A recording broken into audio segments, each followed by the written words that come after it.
Assalamualaikum warahmatullahi wabarakatuh. Salam bahagia kerabat desa di seluruh Indonesia. Salam warung saham.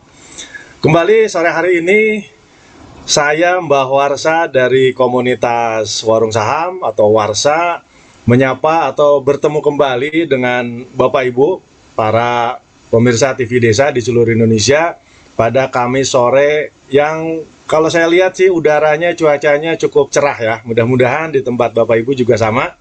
Dan mudah-mudahan juga kita dengan orang-orang terdekat kita, dengan keluarga kita diberikan kesehatan, diberikan kemudahan dan kelancaran dalam usaha, dalam rezeki, amin. Pada sore hari ini, bahasan kita atau topik kita adalah apa itu IPO. Ya, mudah-mudahan ini akan menambah wawasan, menambah keilmuan, menambah pengetahuan bagi para pemirsa TV Desa khususnya. Umumnya tentu bagi seluruh masyarakat Indonesia untuk mengetahui lebih jauh salah satu yang ada di industri pasar modal, yaitu IPO. Apa itu IPO?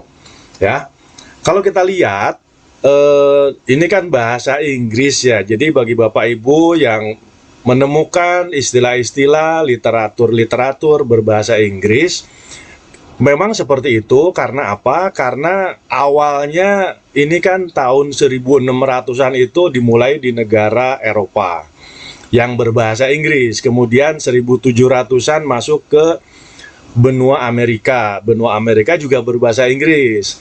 Kemudian baru masuk ke Indonesia tahun 1912, dibawa oleh orang-orang Belanda waktu itu. Dan tentu banyak istilah-istilah yang kita adopsi dari asing, dari Inggris. Salah satunya adalah IPO. IPO kependekan dari Initial Public Offering. Bahasa gampangnya itu menawarkan saham atau penawaran saham perdana. Ditawarkannya ke siapa? Ya tentu ke masyarakat. Siapa yang menawarkan? Ya perusahaan ya. Tapi bagaimana mekanismenya, kemudian di dalamnya yang terkait dengan proses seperti ini itu apa, benefitnya apa, baik bagi perusahaan maupun bagi kita sebagai investor atau mungkin calon investor. Minimal tahu dulu keilmuannya. Kita sore hari ini akan berbagi sharing mengenai IPO. Nah, sebelum berlanjut, di screen ya, di background saya ini ada kode referral. Ini adalah kode referralnya TV Desa karena komunitas warung saham ini sudah sekian lama, sekarang episode ke-33 itu bekerja sama dengan TV Desa. Jadi Bapak Ibu yang sekarang juga mengikuti channel YouTube-nya TV Desa, ini karena memang kita ada kerjasama. Nah, salah satu keluarga besarnya Warsa atau membernya Warsa itu adalah pemilik atau owner dari TV Desa, yaitu Pak Suryo Koco. Beliau juga memiliki kode referral. Kode referral untuk mengidentifikasi bahwa yang bersangkutan merupakan membernya dari Warsa. Benefitnya apa? Ya tentu salah satunya adalah nanti ada semacam referral. Kalau di perbankan itu ada yang namanya member get member lah ya. Jadi pada saat nanti Bapak Ibu ketertarikannya ada masuk menjadi investor melalui warung saham, itu akan masuk lewat kode referralnya TV Desa, dan itu akan secara tidak langsung akan membesarkan juga TV Desa. Dan TV Desa kita tahu tidak saja memberikan informasi mengenai hal-hal yang berbau ekonomi, tetapi juga banyak sekali kalau kita lihat ya, ekspor impornya ada, kemudian mengenai koperasi dan seterusnya. Banyak sekali hal-hal yang bisa digali melalui channelnya TV Desa. Kembali ke materi pada sore hari ini yang akan saya Mbah Warsa informasikan buat Bapak Ibu para pemirsa TV Desa mengenai IPO. Nah, untuk lebih jelasnya izinkan saya untuk mengambil beberapa slide presentasi ya, supaya lebih memberikan pemahaman. Jadi ini adalah IPO. IPO itu Initial Public Offering. Bahasa mudahnya itu adalah penawaran perdana saham. Karena apa? Karena ada proses. Jadi misalkan kita punya perusahaan yang kita dirikan itu kan bentuknya misalkan PT ya, PT Nah, PT ini kan pemiliknya adalah ownernya sendiri atau foundernya sendiri, itu pemiliknya. Nah, berkembangnya perusahaan semakin besar, nah tentu pemilik perusahaan itu akan juga menambah, katakanlah menambah, kalau bicara pabrik misalkan ya, contohnya lah Astra. Astra Internasional dulu itu kan pemiliknya adalah perorangan, mungkin 2-3 orang, karena PT itu harus dibentuk minimal kan dengan 2 orang ya, dengan 2 orang. Nah, kemudian makin membesar tentu ada semacam target, katakanlah target jangka pendek, jangka panjang, membangun pabrik, kemudian memperbanyak distribusi, artinya harus membuat yang namanya dealer-dealer ya, supaya gampang pemahamannya nih. Nah, sehingga Astra misalkan waktu itu punya 2 alternatif bagaimana caranya dia mendapatkan dana untuk merealisasikan rencananya. Misalkan mau buka pabrik deh seharga katakanlah atau berbiaya 100 miliar misalkan. Nah, Astra ini atau perusahaan ini bisa melakukan dengan hutang ke bank. Nah, tetapi kalau hutang ke bank itu tentu banyak mekanismenya, dan yang lebih penting kalau buat perusahaan itu ada beban hutang dan di dalamnya ada yang namanya bunga. Nah, sehingga dengan adanya pasar modal ini, perusahaan bisa menjual sahamnya lewat pasar modal. Kemudian, nah dengan menjual saham itu, perusahaan akan mendapatkan dana. Dan dana yang diterima itu bukan hutang, tetapi memang penyertaan dari masyarakat untuk juga menjadi pemilik dari perusahaan. Nah, itu kurang lebih gambaran umumnya ya. Nah, sekarang kalau kita lihat lagi, sebelum masuk ke definisi dan seterusnya, saya akan memberikan beberapa informasi terkait dengan IPO ini. Saya ambil berita yang ada tahun 2020, bahwa di Indonesia ini IPO itu adalah terbanyak di Bursa Asia Tenggara. Jadi se-Asia Tenggara itu di Indonesia IPO-nya itu terbanyak, sebanyak 46 perusahaan atau emiten. Emiten adalah perusahaan yang menjual sahamnya di pasar modal, itu disebutnya emiten. Nah, jadi di tahun 2020 di Indonesia itu ada 46 perusahaan yang menjual sahamnya ke publik di pasar modal. Itu tahun 2020. Kemudian tahun 2021, tahun ini, kalau bicara targetnya lebih rendah. 2020 46 perusahaan. Di tahun 2021 pemerintah waktu itu mentargetkan cukup 30 emiten yang akan menjual sahamnya di pasar modal. Dan di paling bawah itu, di kolom bawah itu ada beberapa BUMN juga yang berencana IPO. Kemudian kalau kita lihat realisasinya, apakah 30 emiten, kita akan lihat. Ini adalah jumlah emiten, jumlah perusahaan yang menjual sahamnya di pasar modal sampai dengan tahun 2020 ya. Nah, di situ kan urutan terakhir itu 720 perusahaan. Artinya ada 720 perusahaan yang menjual sahamnya di pasar modal. Kemudian jumlah emiten sampai dengan November ini, sekarang kan bulan November. Jumlah emiten sampai dengan November ini ternyata sudah ada 757 emiten. Kita kurangi aja, 757 dikurangi 720. Itu dapatnya adalah 37 emiten. Padahal targetnya sendiri tadi kan hanya 30 ya. 30 emiten, 30 perusahaan yang menjual sahamnya di pasar modal, tapi realisasinya sudah 37, artinya sudah melewati target. Dan ini ada kemungkinan masih ada 1,5 bulan sampai dengan akhir Desember, bisa jadi masih ada beberapa perusahaan yang menjual sahamnya di pasar modal. Ini menunjukkan apa sih? Nah, kalau bicara banyak perusahaan yang menjual sahamnya di pasar modal atau perusahaan yang menjadi emiten, itu indikatornya atau indikasinya adalah bahwa industri di pasar modal ini lagi tumbuh. Industri di pasar modal ini lagi bagus. tektokannya kemana? Nah, tentu tektokannya, kalau industri pasar modal ini bagus, tentu perekonomian Indonesia juga dipandang, dilihat itu bagus. Kenapa?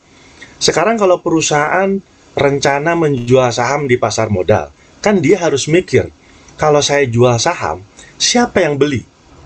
Nah, kalau tidak ada yang beli, artinya perusahaan nggak bakalan jual saham kan? Kalau perusahaan itu berani menjual saham, artinya dia sudah memprediksi, menghitung bahwa saham yang dia jual itu ada yang beli. Yang jual perusahaan, yang beli siapa? Yang beli itu adalah investor. Investor ada dua, investor institusi, investor perorangan atau retail. Jadi saya, mungkin Bapak Ibu, para pemirsa TV Desa itu kategorinya adalah investor retail, perorangan. Tapi ada juga perusahaan-perusahaan yang juga membeli saham. Perusahaan di sini siapa? Bisa perbankan, bisa perusahaan asuransi, bisa juga kantor-kantor BUMN dan lain-lain. Mereka juga bisa disebut sebagai investor, tetapi adalah kategorinya institusi kalau kita perorangan. Nah, kalau si perusahaan itu berani menjual sahamnya di pasar modal, tentu dia sudah ngitung. Saya jual saham, tentu ada yang beli. Nah, kalau bicara ada yang beli, berarti daya beli masyarakat kan meningkat. Ya, ini tektokannya nih. Kalau daya beli masyarakat meningkat, artinya mulai pertumbuhan ekonomi secara nasional ini juga bertumbuh. Artinya apa? Artinya income-nya juga nambah. Income nambah itu kalau bicara di bidang usaha, orang pedagang misalkan, itu udah mulai rame. Dagangannya, omsetnya udah mulai tumbuh. Begitupun para pekerja, para pegawai, para karyawan sudah menerima gaji normal misalkan. Yang sebelumnya katakanlah dapat potongan ada yang 50%, ada yang 70%. Dengan kondisi sekarang membaik, artinya income yang diterima itu utuh 100%. Nah, jadi tektokannya adalah perusahaan berani menjual saham karena akan diserap, akan dibeli oleh investor. Investor di sini institusi dan retail. Artinya, institusinya perusahaannya makin membaik, bisa membeli saham, retailnya seperti kita juga bisa membeli. Karena apa? Karena tingkat pendapatan juga meningkat. Jadi ini adalah satu indikasi bahwa negara kita ini lagi mengalami pertumbuhan.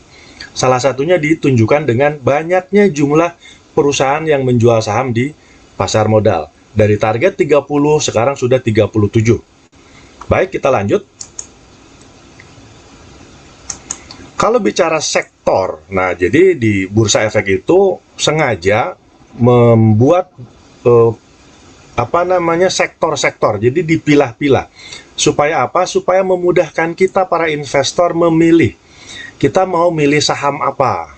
Ada saham pertanian, pertambangan, dan banyak sekali.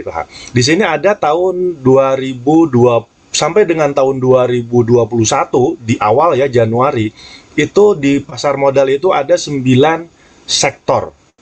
Kemudian tahun 2021, tepatnya tanggal 25 Januari, Bursa Efek mengelompokkan menjadi 12. Yang tadinya 9, sekarang menjadi 12. Nah, kalau seperti ini saja, kita melihatnya juga bertumbuh. Yang tadinya hanya 9 sektor, sekarang ada tambahan menjadi 12, artinya ada tambahan 3 sektor. Kenapa? Karena ada pertumbuhan tadi. Jadi mulai dari sektor energi, kemudian bahan baku, dan seterusnya. Jadi hampir seluruh kegiatan perekonomian yang ada di lingkungan kita itu ada di dalam 12 sektor ini. Ya, energi kita punya yang namanya energi listrik, energi baterai. Kemudian barang baku kita ada yang namanya tambang. Teknologi kita menggunakan yang namanya handphone, yang namanya TV, yang namanya internet. Di situ ada yang namanya sektor infrastruktur. Kita juga menikmati jalan-jalan, misalkan jalan tol dan seterusnya. Jadi seluruh kehidupan kita ini sudah ada di dalam 12 sektor ini. Sehingga memudahkan kita para investor untuk membeli saham apa yang cocok buat kita. Sekarang baru masuk ke definisi, ya. Jadi IPO adalah inisial public offering. Bahasa gampangnya, bahasa Indonesia adalah penawaran saham perdana. Siapa yang menawarkan? Perusahaan. Yang tadinya perusahaan private menjadi perusahaan publik. Kenapa? Kalau private itu kan dimiliki oleh foundernya, oleh pendirinya. Tapi kalau perusahaan publik itu dimiliki oleh masyarakat, oleh publik. Bedanya apa? Bedanya hanya ada tanda di belakang perusahaan. Contoh, PT Astra Internasional. Dulunya tuh hanya seperti itu. Pemiliknya hanya beberapa orang. Tetapi setelah jual saham, itu di belakangnya ada koma TBK. TBK kependekan dari terbuka. Terbuka buat siapa? Buat umum. Kemudian proses atau tahapan perusahaan tertutup, contoh ini adalah PT ABC, menjadi perusahaan terbuka. Jadi belakangnya ada embel-embel TBK. Lanjut, penerbitan dan penjualan saham. Jadi pertama, saham itu kan diterbitkan perusahaan, terus dijual di pasar modal untuk pertama kali. Itu adalah salah satu definisi dari IPO. Dan perusahaan yang menjual sahamnya di pasar modal itu kita sebut sebagai emiten, atau perusahaan yang menjual sahamnya ke publik. Ini adalah definisi. Selanjutnya, siapa saja pihak-pihak yang terkait di dalam proses IPO.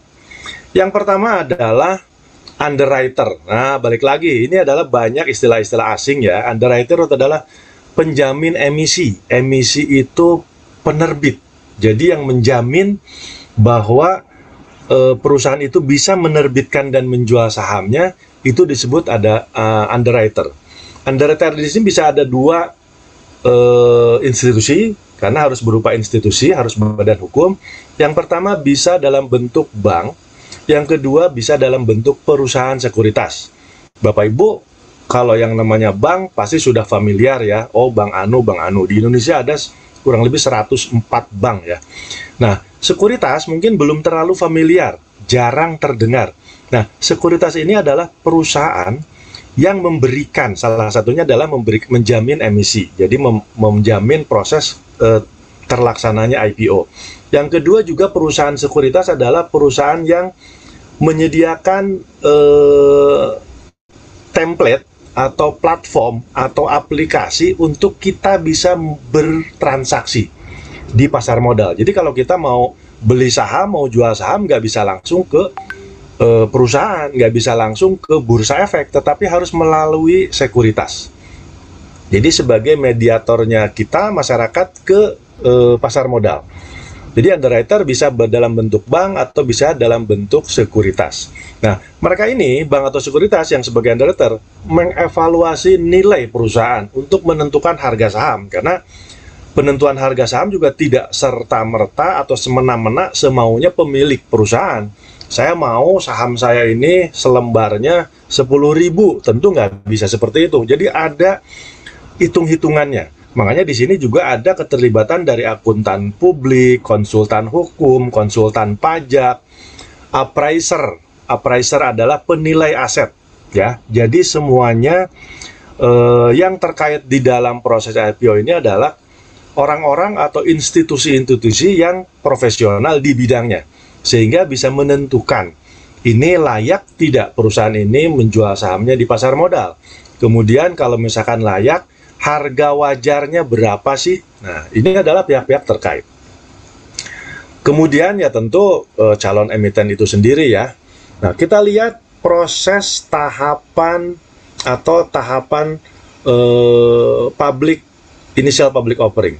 Yang pertama kita lihat sebelah kanan itu ada yang namanya struktur pasar modal di Indonesia. Di situ paling tinggi sebagai pengawasnya itu ada OJK, kemudian di bawahnya ada 3, ada Bursa Efek Indonesia, ada lembaga clearing, KPI, kemudian juga ada KASEI, lembaga penyimpanan. Penyimpanan apa? Saham yang kita beli.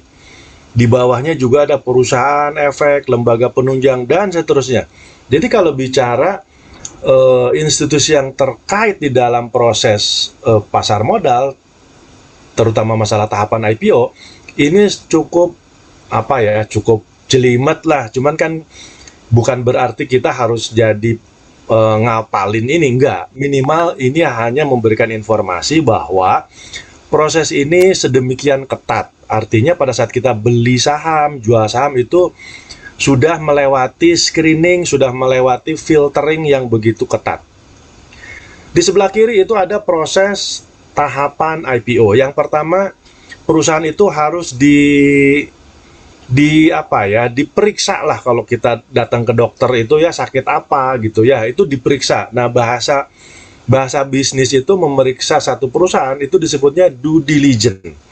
Dan karena ini merupakan satu satu kelompok ya, orang-orang atau institusi yang terkait, makanya disebut sebagai due diligence meeting. Jadi untuk menentukan apakah perusahaan ini layak atau tidak. Yang kedua, kalau memang sudah ditentukan layak tidaknya, kemudian akan dilakukan pers release. Jadi konferensi pers bahwa perusahaan ini di bidang ini akan melakukan ekspansi dan seterusnya. Perusahaan ini membutuhkan modal katakanlah 1 triliun. Nah, itu bentuk kurang lebih ya pers release-nya seperti itu. Kemudian juga akan melakukan public expose. Public expose juga dilakukan. Ini lebih private daripada pers release. Kalau pers release itu biasanya yang memberikan itu hanya orang atau bagian yang memberikan informasi kepada publik. Tapi kalau public expose biasanya terdiri dari para direksi yang memberikan rencana perusahaan jangka pendek, jangka menengah, jangka panjang. Kemudian juga memberikan eksposisi atau informasi mengenai perusahaan di bidang apa, punya kekuatan apa, dan seterusnya. Kemudian akan melakukan book building. Apa itu book building? Book building itu dilakukan setelah dilakukan pers release atau public conference, kemudian public expose. Jadi akan melihat animo masyarakat, animo investor, seberapa besar mereka tertarik untuk membeli saham. Ya, siapa yang membeli saham tadi? Investor. Investor ada 2, institusi dan perorangan. Nah, di dalam book building ini akan ketahuan, misalkan perusahaan akan menjual atau butuh uang untuk ekspansi 1 triliun. 1 triliun misalkan dalam harga sahamnya, misalkan dihitung-hitung itu katakanlah sahamnya mau dijual 1.000. Kalau 1 triliun dibagi 1.000 rupiah berarti kan 1 miliar lembar saham. 1 miliar lembar saham, masing-masing saham dijual 1.000 rupiah, itu kan 1 triliun. Nah, jadi akan dilihat berapa banyak yang menyerap, yang akan membeli saham itu. Nah, baru setelah diketahui book building, katakanlah, oh ternyata banyak nih masyarakat yang ingin membeli saham tersebut, baru ditentukan harga. Awalnya kan tadi sudah dihitung harga awal, 1.000 deh. Tapi karena animo masyarakatnya tinggi, bisa jadi pada saat penentuan harga saham terakhir, itu bisa jadi misalkan 1.200, 1.500, dan seterusnya. Ini adalah proses sampai dengan penentuan harga. Lanjut, nah ini juga sangat penting. Tadi kan kita udah bahas mengenai definisi, kemudian lembaga-lembaga yang terkait. Yang barusan adalah tahapan. Sekarang tujuannya apa? Walaupun tadi sempat disinggung ya, tujuannya adalah mencari modal. Mencari modal tanpa berhutang ke bank. Jadi ada beberapa, 1, 2, 3, 4, 5, 6. Ada 6 tujuan atau manfaat IPO buat perusahaan. Yang pertama tentu menambah modal untuk ekspansi perusahaan, untuk menambah kapasitas produksi, kalau dia pabrik membeli peralatan, dan seterusnya. Itu adalah nambah modal. Kedua, manfaatnya tentu dananya dana murah. Kenapa? Karena bukan dipinjemin, diberikan oleh masyarakat ke perusahaan, tanpa perusahaan itu wajib membalikan pokoknya. Karena kan bicara beli saham itu, misalkan kita beli saham, yang kita harapkan dari saham apa? Yang pertama kita dapat dividen. Jadi kalau perusahaannya untung, kita dapat labanya, ya, bagian laba. Kemudian kedua, kalau perusahaannya bagus, harga saham yang kita miliki akan naik, disebut dengan capital gain. Ya, itu di bahasan yang sebelumnya kita pernah bahas ya. Jadi dari sisi investor. Kalau ini kan manfaat dari sisi perusahaan. Dapat dana murah yang kedua. Yang ketiga, mempercepat pertumbuhan perusahaan. Ya tentu ya, dengan adanya rencana tumbuh, rencana ekspansi, tambahan modalnya ada, dananya murah, makin mempercepat. Lanjut nomor 4, meningkatkan nilai perusahaan. Jadi secara disebut nilai atau value perusahaan meningkat itu kenapa? Karena perusahaan ini bisa menjual saham di pasar modal. Itu tadi disebutkan sudah melewati screening, sudah melewati evaluasi yang ketat oleh kantor akuntan publik, pajak, orang-orang hukum, dan seterusnya. Artinya dari sisi legalitasnya sudah pasti oke. Kemudian juga katakanlah dia memiliki aset perusahaan juga valid, tidak bodong lah misalkan. Ya, jadi nilai perusahaannya juga meningkat. Tingkat kepercayaan masyarakat terhadap perusahaan juga meningkat. Nomor 5, meningkatkan citra. Tentu, citra perusahaan ini pasti naik. Kenapa? Karena dengan dilakukan press release, kemudian public expose, itu khususnya ya orang-orang yang ada di industri ekonomi misalkan atau di pasar modal khususnya, tentu akan tahu, oh ada perusahaan ini ternyata bergerak di bidang ini, perusahaannya bagus, siapa pendirinya, foundernya, pemiliknya, dan seterusnya. Citra perusahaannya akan terangkat. Dan yang terpenting juga, pemerintah masih memberikan insentif pajak. Jadi untuk pajak-pajak akan dibedakan. Pajak perusahaan itu pajak perusahaan yang bukan TBK, dan pajak perusahaan yang TBK tentu dibedakan oleh perusahaan. Kenapa? Karena perusahaan juga pada dasarnya mendorong sebanyak-banyaknya perusahaan untuk bisa menjual saham di pasar modal. Begitupun kita, para investor. Para investor juga enak. Jadi kalau kita nyimpan uang katakanlah di deposito, kita dapat bunga deposito, jangan salah. Pajak deposito itu 20%. Besar sekali. Tapi kalau kita bicara di saham, investor saham, uang kita ditabungkan di saham, itu sangat kecil. Kalau kita jual saham itu hanya 0,1% pajaknya. Sangat kecil. Oke, kita lanjut. Ini adalah manfaat. Jadi tadi sudah disebutkan adanya 6 manfaat. Ini untuk siapa? Untuk perusahaan. Yang kedua, ada manfaat buat kita nih investor. Ya, buat kita investor. Yang pertama, ada jaminan keamanan dana. Ya, kenapa? Tadi disebutkan bahwa salah satu institusi yang terkait di dalam pasar modal ada yang namanya KASE, ya, lembaga KASE. KASE itu adalah untuk menyimpan portofolio atau aset kita dalam bentuk saham. Jadi jaminan keamanan dana. Yang kedua, transparansi. Kita beli saham perusahaan, itu perusahaan itu memang ada aturan yang dibuat oleh bursa. Setiap kuartal, setiap 3 bulan itu harus memberikan laporan keuangan. Januari, Februari, Maret, April harus mengeluarkan laporan keuangan. Maret, April, Mei, Juni juga harus mengeluarkan. Jadi dalam 1 tahun tuh perusahaan 4 kali memberikan laporan keuangan kepada bursa. Dan itu bisa diakses oleh kita sebagai investor.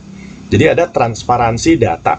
Kemudian ini merupakan alternatif atau pilihan kita. Jadi kita yang namanya investor itu kan bebas.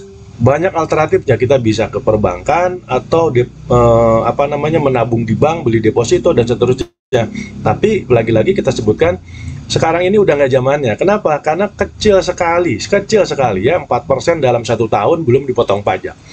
Kedua, kalau bicara alternatif investasi, kita bisa beli properti misalkan, tetapi kalau beli properti kan modalnya harus besar, ya. Kalau misalkan dicicil bisa nggak? Tentu bisa. Lewat mana? Balik lagi lewat perbankan, berbunga lagi. Harga rumah katakanlah 1 miliar, kita bisa ngeluarin uang 2 kali lipatnya. Jadi investasinya kalau menurut kita kurang pas ya. Kita juga bisa berinvestasi di emas misalkan. Bisa, sekarang banyak emas kita bisa beli lewat Pegadaian, lewat gerai-gerainya Antam, dan bisa beli dengan gram yang kecil, katakanlah 0,25 gram bisa. Dan salah satu alternatif yang terbaik menurut kita bisa menabung menjadi investor untuk berinvestasi lewat pasar modal beli saham.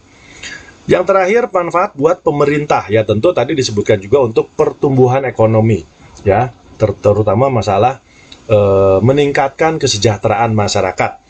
Sengaja saya lihat ke belakang untuk melihat apakah ini sudah 30 menit lewat berjalan, dan ternyata memang sudah 30 menit. Sekarang saya berikan kesempatan dulu untuk iklan yang mau lewat. Nanti akan kita lanjut. Oke, silakan.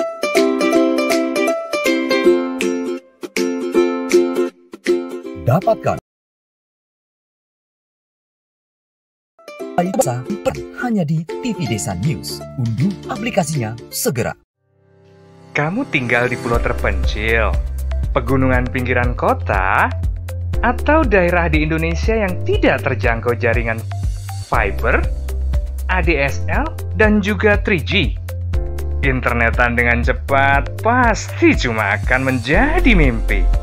Mau pakai tol langit, pakai Desa Wifi, kunjungi www.desawifi.id.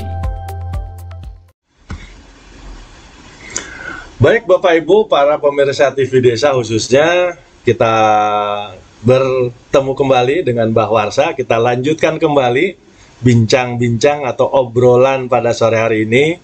Kami dari komunitas Warung Saham, insya Allah terus akan memberikan sosialisasi dan edukasi mengenai pasar modal. Kenapa sih kita rutin memberikan ini? Karena fakta data yang kita ambil dari Bursa Efek Indonesia menyebutkan bahwa penduduk Indonesia saat ini ada 272 jutaan.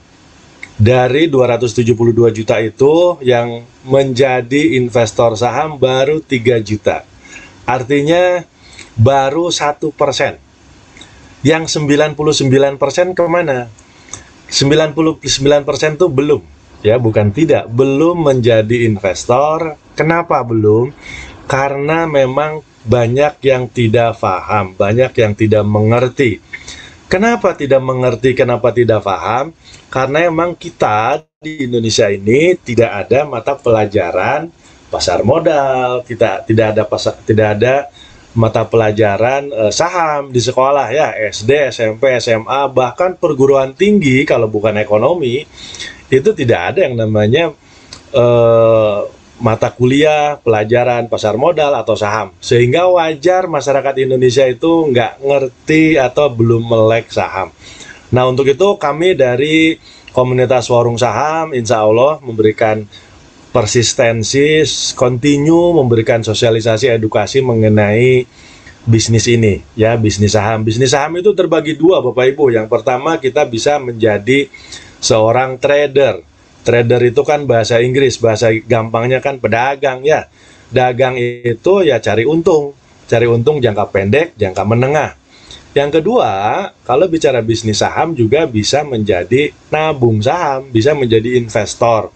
Investor itu lebih ke jangka panjang. Kita nabung setiap bulan 100.000, 200.000, nanti diambilnya tuh 5 tahun, 10 tahun, dan seterusnya. Baik, kita lanjut. Tapi sebelum lanjut, coba saya akan lihat dulu ada beberapa yang akan saya sapa ya melalui channel YouTube-nya TV Desa. Di sini ada Putra Tanjung Budi Rahmat Putra dari Pariaman, Sumatera ya ini ya, Sumatera Timur, Pariaman Timur. Baik, Nada Rindu, Andri, Pak Maruba Pandiangan hadir, Pak Deni Saputra Lampung hadir, Nagaraju, good evening itu Pak Rahman Ervian, Kabupaten Batola menyimak, terima kasih. Pak Janal Abidin dari Kabupaten Siak, kemudian Pak Abdul Aziz Sutauruk dari Tapanuli Tengah, Sumatera Utara hadir, Pak Asikin, Pak Muhammad Jamhur. Baik, di terakhir dari Ibu Sinta Elva. Baik Bapak Ibu, terima kasih atas atensinya bisa mengikuti acara live pada sore hari ini. Kita lanjut. Topik pada sore hari ini adalah seputar IPO, Initial Public Offering. Jadi proses perusahaan menjadi perusahaan publik atau emiten yang menjual sahamnya di pasar modal. Seperti biasa, saya minta izin untuk melanjutkan slide presentasi ini supaya lebih bisa kita pahami ya. Terakhir, tadi beberapa manfaat yang bisa kita informasikan, baik itu manfaat untuk perusahaan, ada 6 manfaat. Kemudian juga buat kita nih para investor juga ada 3, dan juga buat pemerintah. Ya, di sini juga ada layanan informasi bagi katakanlah Bapak Ibu punya perusahaan yang akan menjual sahamnya di pasar modal, itu bisa menghubungi ke sana. Sekarang saya ambil ilustrasi supaya lebih bisa memahami proses IPO ini. Contoh yang saya ambil, misalkan ada PT ABCD nih, pemiliknya ada 4 orang deh, si A, si B, si D, si A, si B, si C, si D pemiliknya ya. Ini masih perusahaan private atau perusahaan berempat ya namanya. Jadi belum menjual saham. Nah, misalkan rencananya si PT ABCD ini mau menjual saham. Mau menjual saham sebanyak berapa? Sebanyak 10 miliar lembar ya. Kalau dicontohkan di sini disebutkan jumlah lembar saham 10 miliar lembar. Ujung-ujungnya yang dihitung adalah kebutuhan dananya berapa.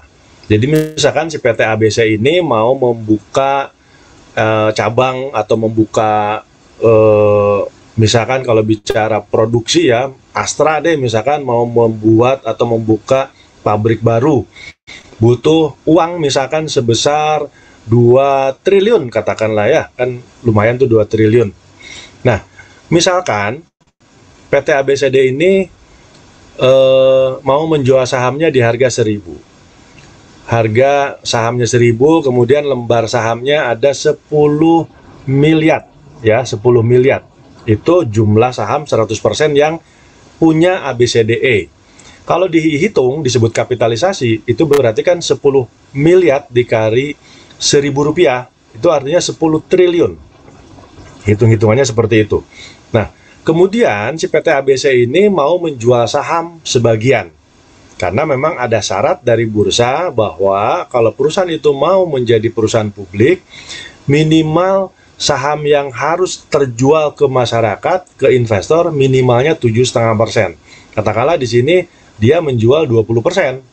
20% dari 10 miliar lembar adalah 2 miliar lembar.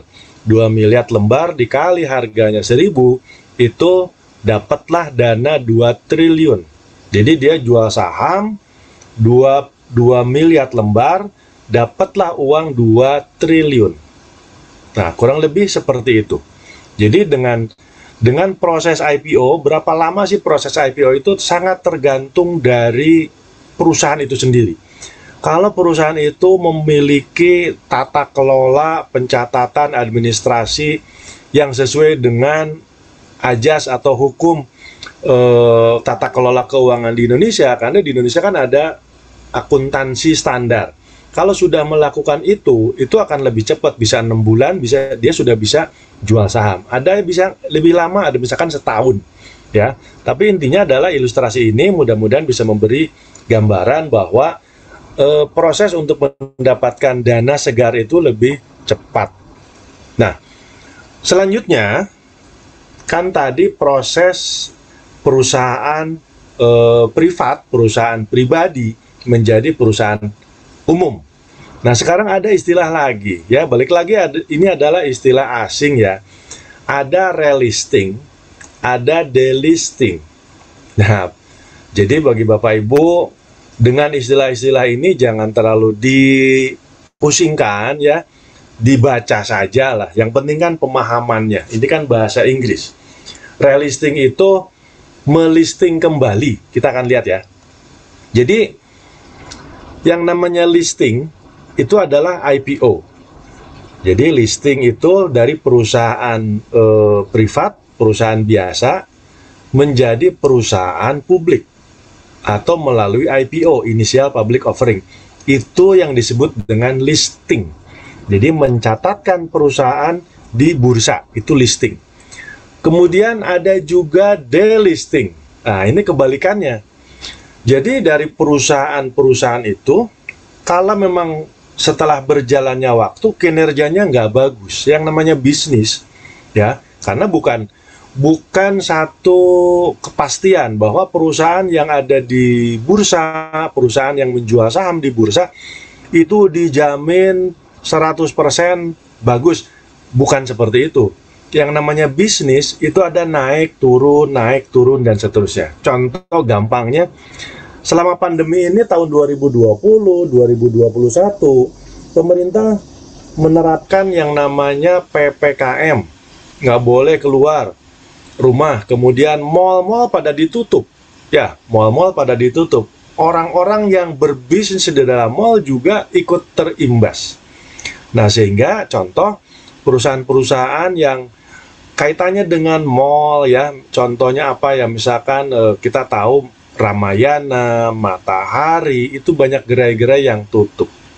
Nah, mereka ini kan menjual sahamnya juga di perusahaan. Kalau kondisinya seperti itu, apakah itu kategorinya force majeure atau apa ya? Force majeure adalah satu kondisi yang menyebabkan perusahaan itu katakanlah jadi jelek gitu kan, tapi bukan karena default ya, bukan karena kesalahan pengelola, tapi karena memang unsur luar. Biasanya itu dikategorikan sebagai force majeure. Force majeure itu misalkan ada gempa bumi, ada kebakaran, ada gunung meletus, ada banjir. Itu sesuatu yang bisa di luar kontrol manajemen.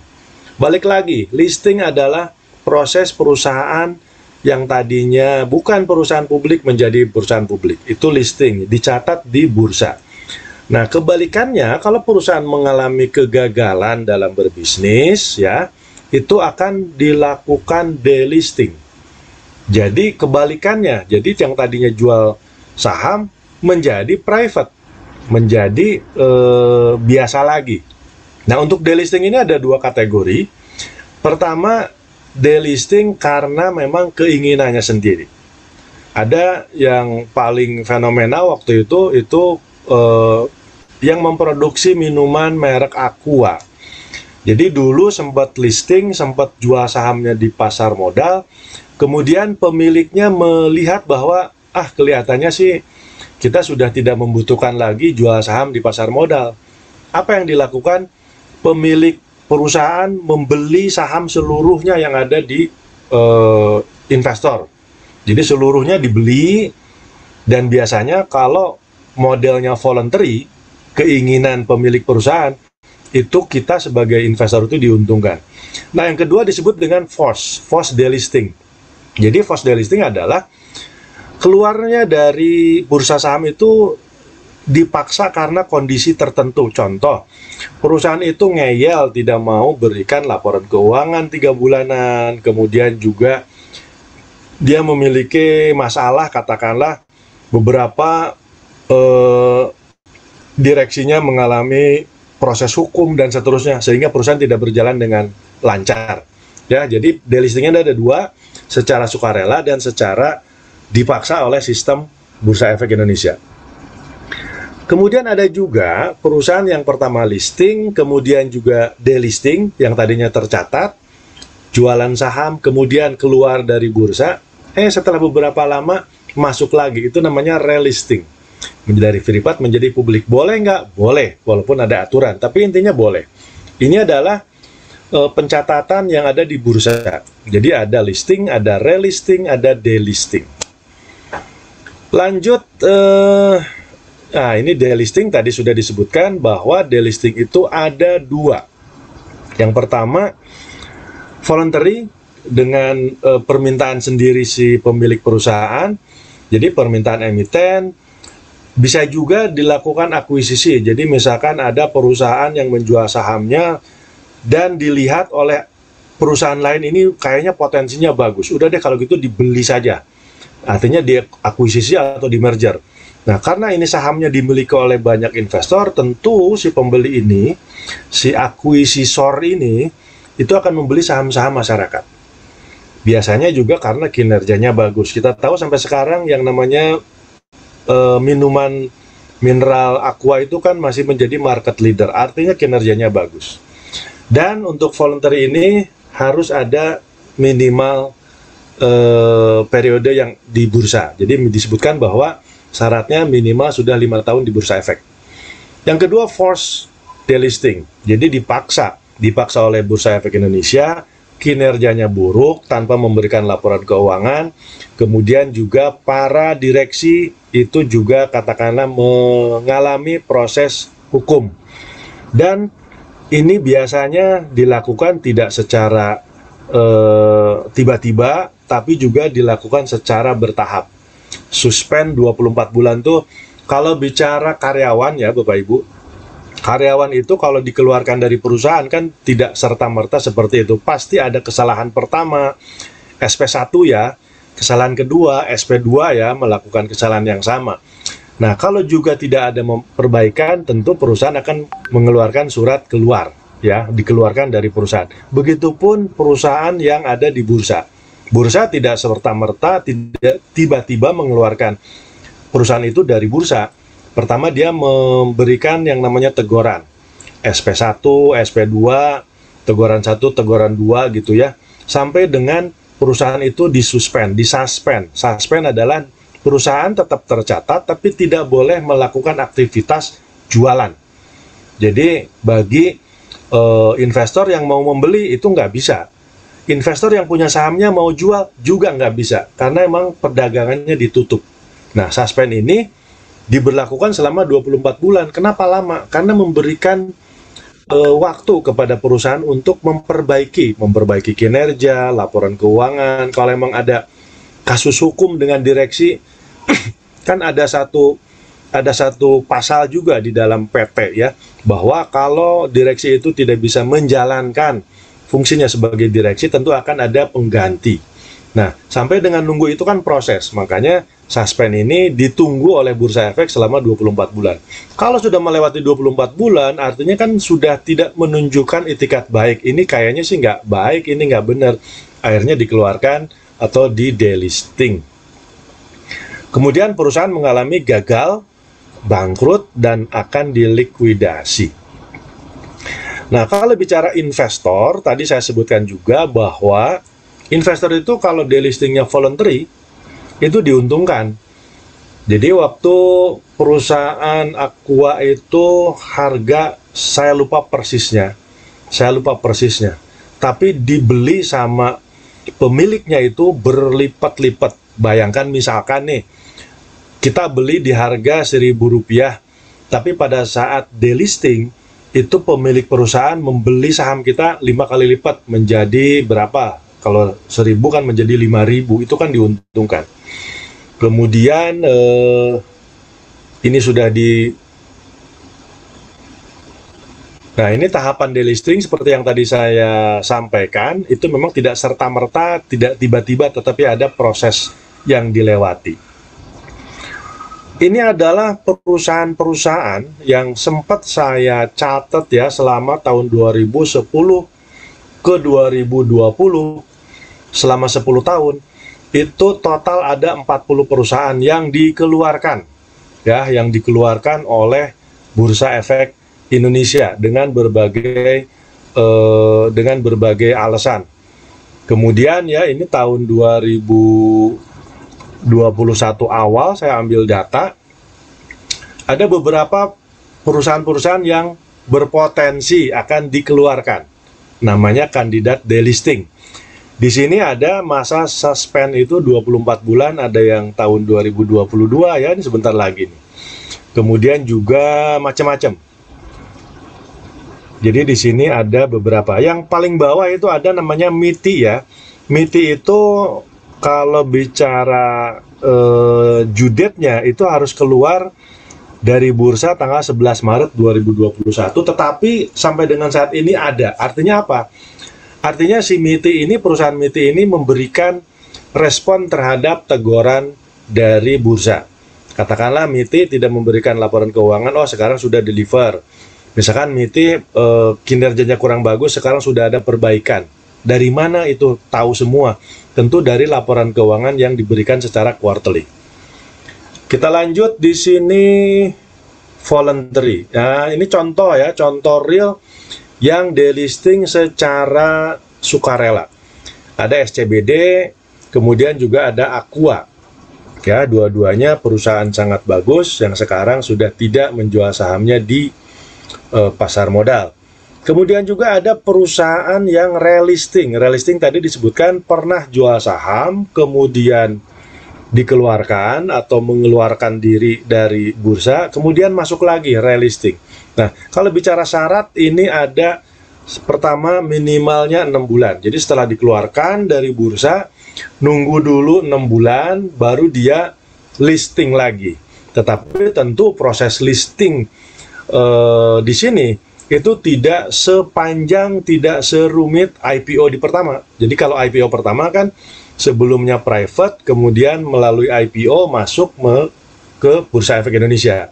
Tapi kalau relisting ini lebih cepat tentunya. Kenapa? Karena dia pada dasarnya sudah punya historical, punya jam terbang menjadi emiten di pasar modal.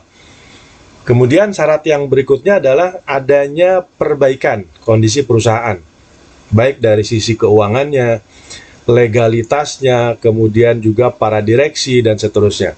Dan harus juga disebutkan minimal harga per lembar saham. Ya, di situ minimalnya adalah Rp100 per lembar. Nah, di sini ada beberapa contoh perusahaan-perusahaan atau emiten-emiten yang melakukan relisting, sempat dikeluarkan dari bursa, kemudian masuk lagi. Contohnya adalah SKBM, Apex, Talf, Kopi, dan INCF. Baik, sebentar saya coba lihat, barangkali ini Bapak Ibu, para pemirsa TV Desa, ada yang bertanya, saya coba cek dulu. Di sini seluruhnya menyatakan kehadiran, mudah-mudahan Bapak Ibu semua dalam kondisi sehat ya. Tidak ada pertanyaan, jadi akan saya lanjutkan. Ini adalah relisting. Oke, kelihatannya ini merupakan slide terakhir dari paparan pada sore hari ini mengenai IPO. Nah, sekarang masih ada waktu 8 menit ke depan.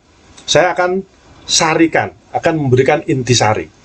Yang pertama, bahwa proses IPO ini merupakan proses yang akan dilewati oleh perusahaan yang mau menjual sahamnya di pasar modal. Itu yang pertama. Yang kedua, dengan banyaknya IPO, dengan banyaknya perusahaan yang menjual sahamnya di pasar modal, itu memberikan indikasi kepada kita bahwa industri pasar modal ini bertumbuh menjadi lebih baik. Kalau industri pasar modal di negara manapun, termasuk di Indonesia, itu tumbuh, itu merupakan indikasi bahwa pemerintahnya juga bertumbuh secara ekonomi. Coba aja silakan dibaca ya, pertumbuhan ekonomi tahun 2021. Jadi rentetannya ke situ. Banyak perusahaan menjadi IPO, industri pasar modal bertumbuh. Industri pasar modal bertumbuh artinya mengidentifikasi bahwa negara Indonesia ini juga secara ekonomi bertumbuh. Kalau negara Indonesia disebut bertumbuh, mengalami pertumbuhan, itu menandakan, mengidentifikasikan bahwa banyak sektor-sektor juga bertumbuh. Penghasilan, pendapatan per kapita masyarakat juga meningkat. Pasti meningkat. Yang berdagang, yang berusaha pasti mengalami peningkatan, peningkatan omset, menambah katakanlah jualannya satu cabang menjadi 2 cabang. Mall-mall sekarang sudah dibuka, gerai-gerai di dalam mall sekarang sudah mulai aktif, walaupun tetap menggunakan prokes ya, tetapi sekarang sudah mulai banyak kehidupan di mall-mall. Itu juga satu pertanda atau indikasi bahwa ekonomi kita sudah mulai bangkit. Awalnya kita lihat transportasi banyak dibatasin. Jalan-jalan di tol juga lengang ya, kosong. Kemudian penerbangan juga kosong ya, baik domestik maupun internasional. Coba sekarang lihat, di jalan-jalan tol sudah mulai macet. Artinya tingkat produktivitas sudah meningkat. Kemudian kita lihat destinasi pariwisata, penerbangan-penerbangan, hotel-hotel sudah mulai ramai lagi. Itu kan indikasi-indikasi yang nyata kita saksikan. Lanjut, kita juga melihat bahwa sekarang ini perkantoran-perkantoran yang tadinya menerapkan 50% dirumahkan, dengan gaji dipotong 50% misalkan. Sekarang sudah full. Coba kalau kita datang ke perkantoran, sudah full. Walaupun tetap prokes ya, kita datang pakai masker, kita datang cuci tangan, cek suhu dan seterusnya. Tetapi secara normal beraktivitas ini sudah mulai meningkat, Kalau kita datang ke pasar-pasar apalagi ramai sekali, ya. Kemudian apalagi indikatornya, kita bisa melihat tingkat literasi, tingkat pemahaman masyarakat terhadap pertumbuhan ekonomi ini sekarang makin meningkat. Contoh yang sekarang masih berjalan nih, itu ada pameran otomotif internasional, ya, GIAS, yang diadakan di Serpong, Tangsel, di Banten. Itu ajangnya adalah ajang internasional mengenai pameran otomotif. Kalau kita lihat di situ, kan selama 2 tahun ini vakum. Pemerintah tidak memberikan izin untuk mengadakan secara offline. Dulu ada, tahun lalu ada, tapi secara virtual. Jadi kita melihat motor, mobil baru hanya lewat tontonan TV ya, atau YouTube. Sekarang sudah dibuka, dan itu benar-benar membludak ya. Masyarakat Indonesia, terutama yang ada di daerah Banten, Jakarta, dan sekitarnya, itu antusias melihat begitu banyaknya produk-produk, baik produk-produk dalam negeri maupun produk-produk luar negeri yang diperjualbelikan di Indonesia. Itu indikasinya apa? Sekarang begini, kalau perusahaan katakanlah pabrik motor, pabrik mobil, dia tiba-tiba memproduksi sekian banyak tanpa memperhitungkan daya beli, kan nggak mungkin. Mereka melakukan produksi banyak, melakukan pameran, pasti mereka sudah menghitung. Kenapa? Karena daya beli masyarakatnya ada. Mereka jualan pasti ada pembelinya. Itu juga salah satu indikator bahwa perekonomian kita mulai tumbuh. Terus apa lagi? Kita sekarang hari Kamis. Besok nih hari Sabtu, itu sudah diadakan satu event internasional. Namanya World Motorbike International. Jadi saingannya GP ya, MotoGP, itu kan ada yang namanya motorbike. Kalau di tinju itu ada WBC, ada WBA.